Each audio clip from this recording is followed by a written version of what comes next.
என்னம்மா? முன்னாடி கிளம்பி நம்மளை பார்க்கறத பாரு, அவளே போனை கண்டுபிடிச்ச மாதிரியே டைப் பண்ணிட்டு இருப்பான். என்னம்மா சொன்ன இப்போ? ஒன்றும் இல்லை அத்தை, உங்களை பற்றி பெருமையாக பேசிட்டு இருந்த அத்தை. நீ யாரே என்னை பத்தி பெருமையா பேசுறவ? உன்னை பத்தி எனக்கு தெரியாதா? அத்தை, உங்ககிட்ட ஒன்று சொல்லணும், சொல்லலாமா? என்னமோ சொல்லத்தான் வந்திருக்கேன். நான் கேட்கலன்னு இன்னும் விடவா போற? என்ன சொல்லு பாப்போம்.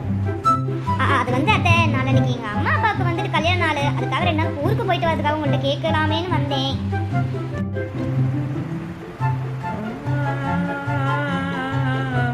இந்த கருமத்தெல்லாம் கேட்க வேண்டியது என் தலையில எழுதிருக்கே ஆண்டவா. அத்தே அத்தே. என்னம்மா? என்னமோ சொல்லிட்டு இருந்தேன். நான் ஃபோன்ல வந்துட்டு கொஞ்சம் பிஸியா இருந்தேனா, நீ சொல்றது சரியா கேட்கல. என்ன சொல்லிட்டு இருந்த? அது வந்து அத்தே, எங்க அம்மா வீட்டுக்கு போயிட்டு வரதா சொல்லிட்டு இருந்தேன். கல்யாண நாள் 2 நாள் போயிட்டு வரேனே. ஓ ஆமால, நீ சொல்லிட்டு இருந்தல்ல, என் பொண்ணு வேற வரேன்னு சொல்லிட்டு இருந்தா. நீ இப்ப போயிட்டேன்னா அவளுக்கு யாருமா கூட மாட இருந்து எல்லாத்தையும் செஞ்சு போடுறது? என்னால முடியாதுன்னு உனக்கு தெரியாதா? அதனால நீ என்ன பண்றேன்னா, நாளன்னைக்கு தானே சொன்னேன், அன்னைக்கு காலைல போயிட்டு சாயந்தரம் வந்துரு, சரியா? இவ பொண்ணு வரதுக்காக என்ன ஊருக்கு போக வேணாம்னு சொல்றா பாரு. இவ பொண்ணுக்கு எல்லாத்துக்கும் பணிவிட செய்யணும், அதுக்காக இங்கேயே உட்காந்துட்டு இருக்கணும் வேலைக்காரி மாதிரி. ஒரு 2 நாள் தான் அம்மா வீட்டுக்கு போறேன்னு சொன்னா, அது கூட இவளுக்கு இந்த டாபிக் முடியல. சீ. என்னம்மா என்ன பேசிட்டு இருக்கவ? இல்ல சார், உங்களை பத்தி தான் பெருமையா பேசிட்டு இருந்தேன். சரிங்க சார், நீங்க சொல்ற மாதிரியே நான் செஞ்சிடறேன். ஹலோ, சொல்லுமா என் தங்க மகளே.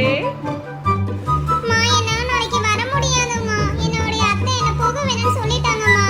நாளைக்கு அவங்க பொண்ணு வராங்களாம், அதனால வேலை இருக்கு, என்ன நீ போகாதன்னு சொல்லிட்டாங்கம்மா. என்னது? அவ பொண்ணு வரான்னு சொல்லிட்டு என் பொண்ணு அவ போக கூடாதுன்னு எப்படி சொல்லலாம்? அவன் இரு, நான் கேக்குறேன் அவகிட்ட. மாமா, நீங்க அதெல்லாம் கேட்காதீங்கம்மா. அவங்க அதெல்லாம் கேட்க மாட்டாங்க. எனக்கு தேவையில்லாத பிரச்சனை வேணாம்மா. நான் இன்னொரு நாள் வரேம்மா. மாமியார் கிழவிக்கு வேற வேலையே இல்லை. என் பொண்ணு அவ பொண்ணுக்கு சேவை செய்யறதுக்காக வேலைக்காரி மாதிரி வீட்லயே வச்சுப்பா, எங்கேயும் வெளியே விட மாட்டா. சரிம்மா, எனக்கு வேலை இருக்கு, நீங்க பாருங்க, நான் இன்னொரு நாள் வரேம்மா. சரிம்மா தங்கம், நீ பார்த்து இருமா. அம்மா நான் அடுத்த வாரம் வந்து கூட்டு வந்து உன்னை பக்கத்திலே வச்சு பாத்துக்கிறேன்.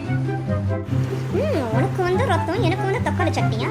என்ன மட்டும் போக விடக்கூடாதுன்னு சொல்லிட்டு இப்போ பொண்ணுக்கு மட்டும் இப்படி ஆகுதுன்னு சொல்லிட்டு ஓவர கோவம் வருது உனக்கு. என்னாச்சு அத்தை, ஏன் இப்படி சுகமா இருக்கீங்க? அதுவாமா, நாளைக்கு என் பொண்ணு வரான்னு சொல்லியிருந்தேன் இல்லையா, அவன் வரலையாம்மா. அவளுடைய நாத்தனார் வாராளாம், அவன் மாமியார் போக வேணாம்னு சொல்லிட்டாளாம். அச்சோ, நான் கூட சந்தோஷமா இருந்தேன் அத்தை. சரி, அக்கா கூட 2 நாள் நம்ம வந்து கொஞ்சம் நாள் டைம் ஸ்பெண்ட் பண்ணலாம்னு இருந்தேன் அத்தை. இப்படி ஆயிடுச்சு அத்தை. என்னம்மா பண்றது? மாமியார்லாம் இப்படி இருந்தா என்ன பண்றது? உனக்கு கிடைச்ச மாதிரி அவளுக்கு கிடைக்கலையேம்மா, நான் என்னம்மா பண்ணுவேன்? அத்தை, இப்பதான் அக்கா வரலையே, நான் 2 நாளைக்கு எங்க அம்மா வீட்டுக்கு போயிட்டு வரட்டுமா? சரிம்மா, நீ போயிட்டு வா. என்ன பண்றது? என்னாலதான் சந்தோஷமா இருக்க முடியல, நீயாவது இரு, போயிட்டு வா. எப்பா, அந்த மாமியார் வாயில இருந்தே நான் சந்தோஷமா இருன்ற வார்த்தை வர்றதுக்கே இவ்வளவு கஷ்டமா இருக்கே. சரிங்க அத்தை, நான் சோகமா கிளம்பி போயிட்டு வரேன் அத்தை.